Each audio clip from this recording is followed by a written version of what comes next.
All right, today we're graphing sine and cosine, specifically just looking at amplitude and period changes.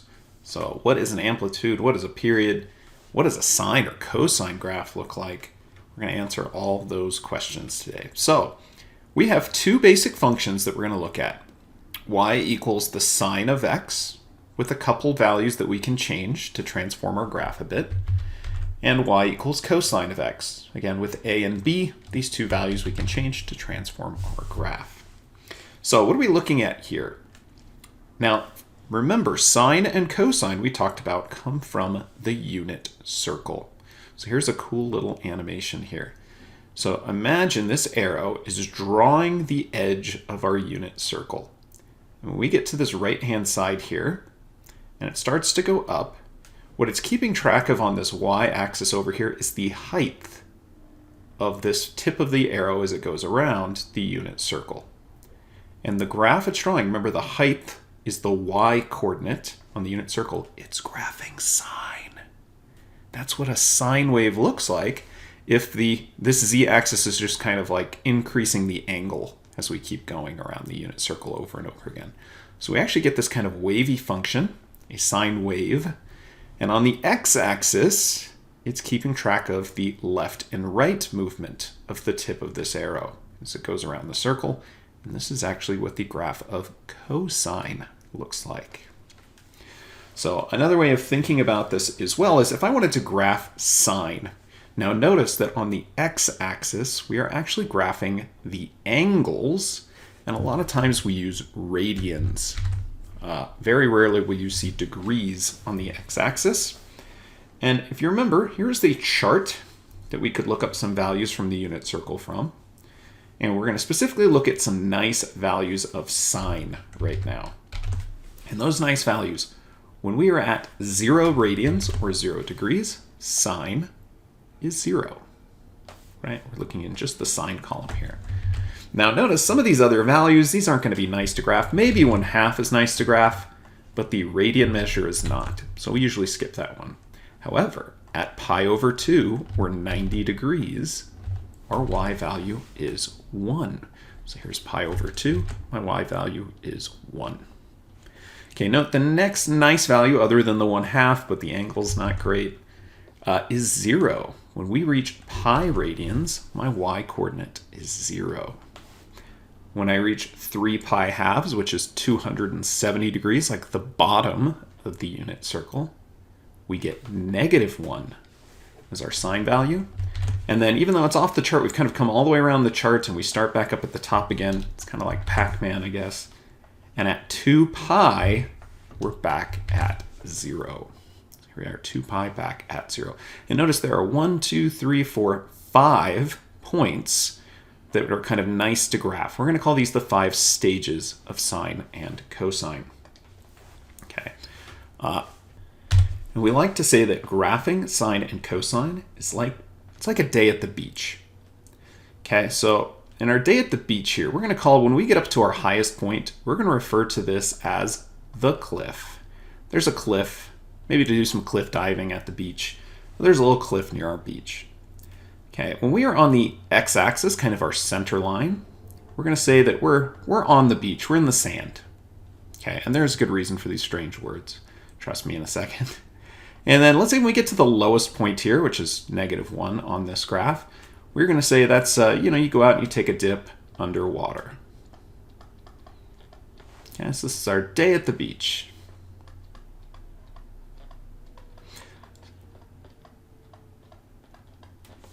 All right, so as you're going to see in a second, I'm going to throw up the graph of, by the way, the name of these types of graphs is called a sinusoid. That's kind of this wave that keeps going over and over again.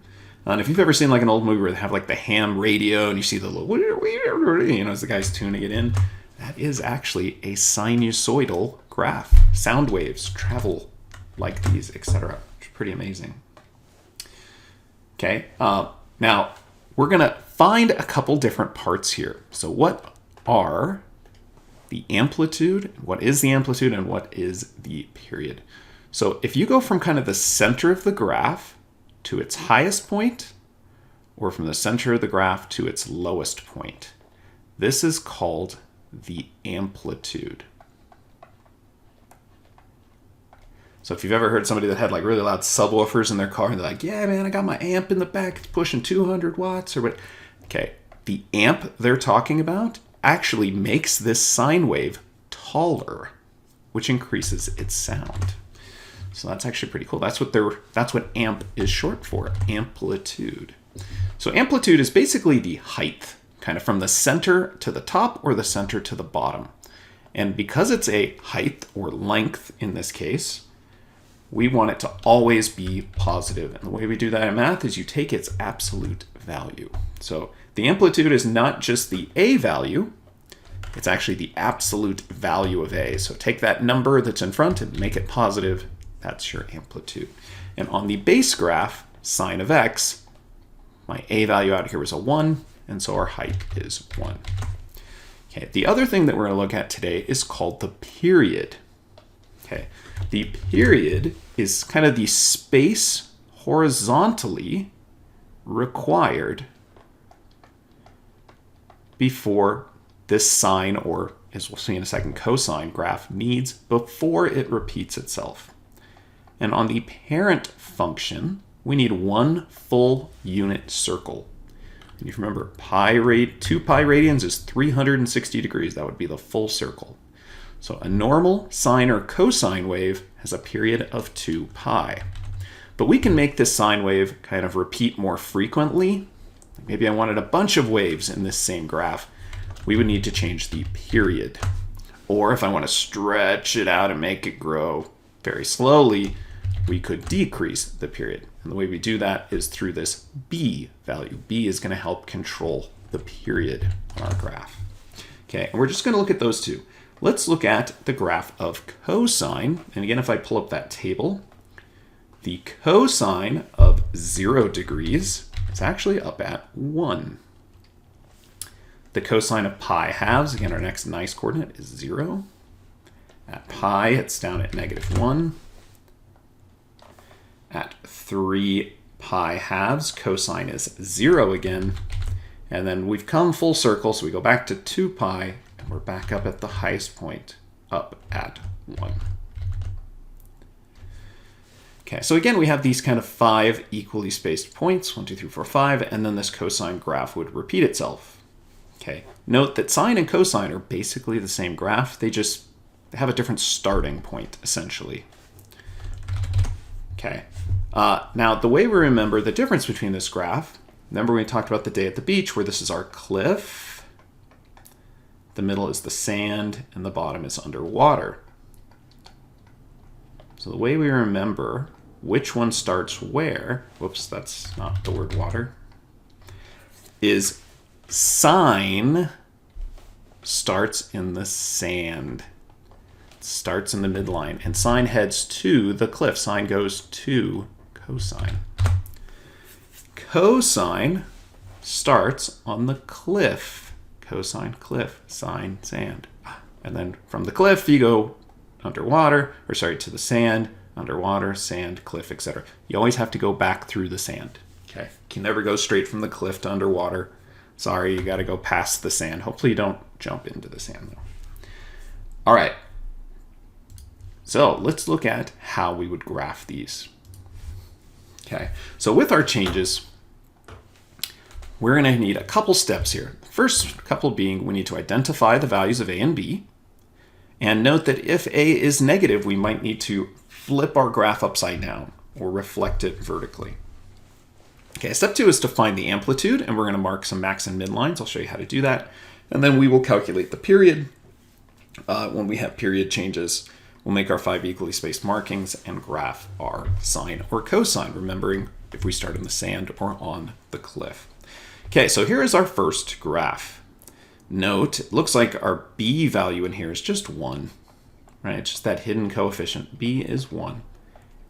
And here, A is -3. Ooh, negative, meaning it's going to vertically reflect, so it's going to be like upside down.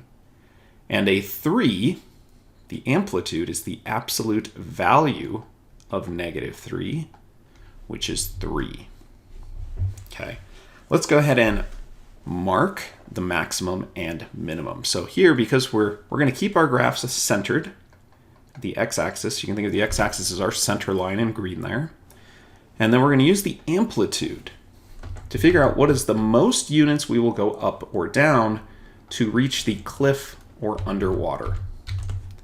So in this case, we can go up and down 3. So we're going to make a marking here, up 3, and then we're going to go down 3. And it's kind of like stay between the lines, right? Like when you learned how to first write your letters, we need to stay between these lines. Okay, next we need to find the period. So the formula for the period is a normal period, 2 pi, over the absolute value of b, which in this case, b was 1. The absolute value of 1 is 1, and 2 pi over 1 is 2 pi. It's a normal period. Again, if b happens to be 1, the period didn't change from the parent function. Okay, so what we're going to do, we are going to start from 0, and then we're going to look for our period length, which in this case is 2 pi. We're going to go all the way over here, and we're going to kind of mark the start and end point on our middle line on the x-axis. And we need those 5 equally spaced points, like 1, 2, 3, 4, 5. And the easiest way to do that, if you have a starting and stopping point, is you go halfway, and then you cut each of those in half. So that's what we're going to do here.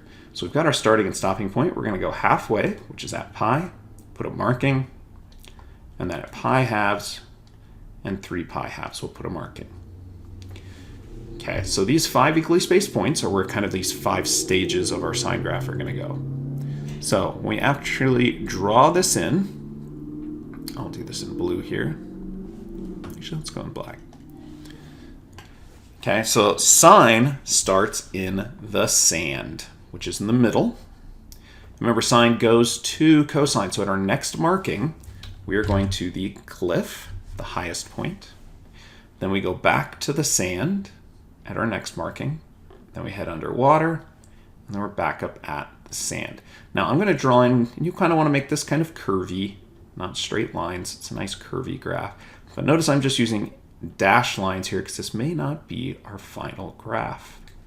In fact, we know this particular graph had a reflection, right? We had a negative a value.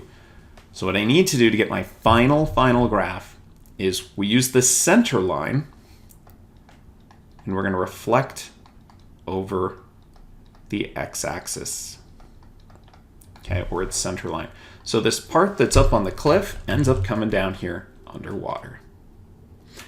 Now these ones that are kind of on the line of reflection, they don't move when we reflect, but this guy that was underwater goes up on the cliff. And so the solid curve here I'm drawing in, this is what my final graph should look like between 0 and 2 pi. So there's my upside down sine graph stretched by a factor of 3, or vertically stretched by 3. We call that height, or distance from the center. The amplitude, and the period, which we would need to repeat, is 2 pi. Okay, let's do a few more. These will go faster. Okay, we've only got 3 more examples here. So 1/2 times cosine of x. So let's first identify my a value is positive 1/2, so no reflection. And let's go ahead and calculate the amplitude, the absolute value of a, which is the absolute value of 1/2, or 1/2. So we can start with our middle line. And then we need to go up or down the amplitude, which is our 1/2 here. So note that this time we're only going up half a unit. I'm not doing a great job of staying at a half, but hopefully you can tell where I'm trying to stay. So this is the maximum or minimum we're going to get to. This is kind of a squished, like a vertically squished cosine graph. Okay, now my b value in here is 1, which means when I go to calculate my period, 2 pi over the absolute value of b, and b equals 1, that we're going to end up again, just like we did in the previous problem, with the same period, 2 pi. Okay, so what we do is we're going to mark from 0 to 2 pi. And we're going to go halfway, and halfway between each of those. There's our 5 equally spaced points. Again, just like sine, cosine has 1, 2, 3, 4, 5 kind of stages before it repeats. Just remember, cosine starts on the cliff. So this time we're starting up here on the cliff, or the highest point. And our next marking, we go to the sand, then we go underwater, sand, and then cliff. And we, again, try not to draw this with straight lines. It is a curvy graph.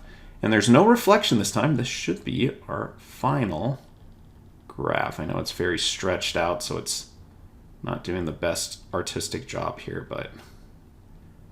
And then it does start to come back down again like this side does, but maybe not quite so fast. Okay, so there is roughly our cosine graph that's basically just been squished by a factor of 1/2. Okay, we got 2 more to try here. All right, our next one. Here is my amplitude. So my A value is 3. Positive 3 means no reflection. And the amplitude is the absolute value, which just means make sure it's positive. Okay, so again, from our center line, which would be here at 0, we can go up or down 3.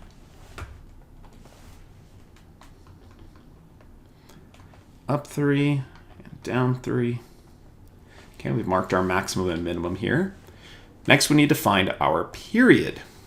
So note that our B value here is 2, so I think we're going to have a period change.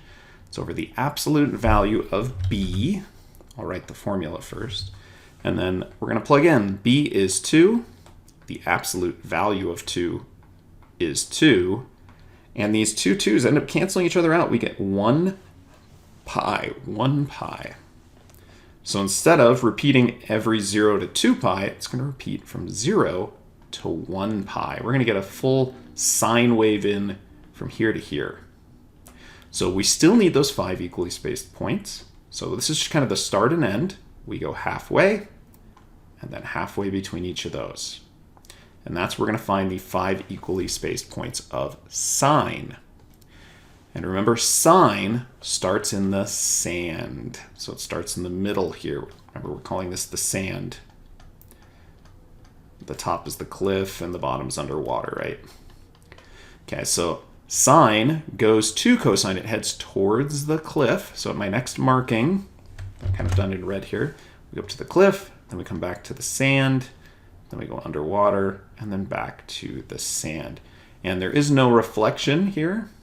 If I want, I could continue. It looks like, what, every 1 box. So we can go up to the top, down to there, to the bottom, and then back here, just to kind of fill in the rest of the graphing window, because this graph does repeat. And we'd get some final graph that looks like something like this.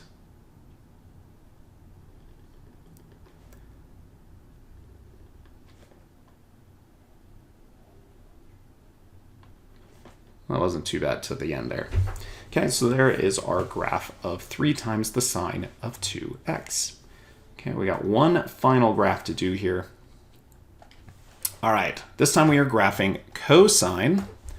My A value here is -2. Ooh, negative means we need to reflect it in the end. Our amplitude, though, is always the absolute value of A, which is 2. So we can start by marking our center line, okay, which is the x-axis, and then we're going to go up and down 2. 1, 2. Okay, above and below, up and down 2. There's our amplitude, so the highest and lowest point. Next, let's find the period, and that uses our B value. So B is 1/2. So we start with the formula, 2 pi over the absolute value of B, which is 2 pi divided by 1/2. Now, how do you deal with this when you have a fraction and a fraction? Instead of dividing by 1/2, we are going to multiply by its reciprocal. Remember, when you divide by a fraction, it's the same as multiplying by the reciprocal. And we really end up with 2 pi times 2, or 4 pi over 1, which is just 4 pi. Ooh, Uh-oh, my graph doesn't go very wide. So I would normally need to mark here. I mean, goodness, I guess I could try to stretch this graph out, maybe. So, ooh, nope, didn't like that.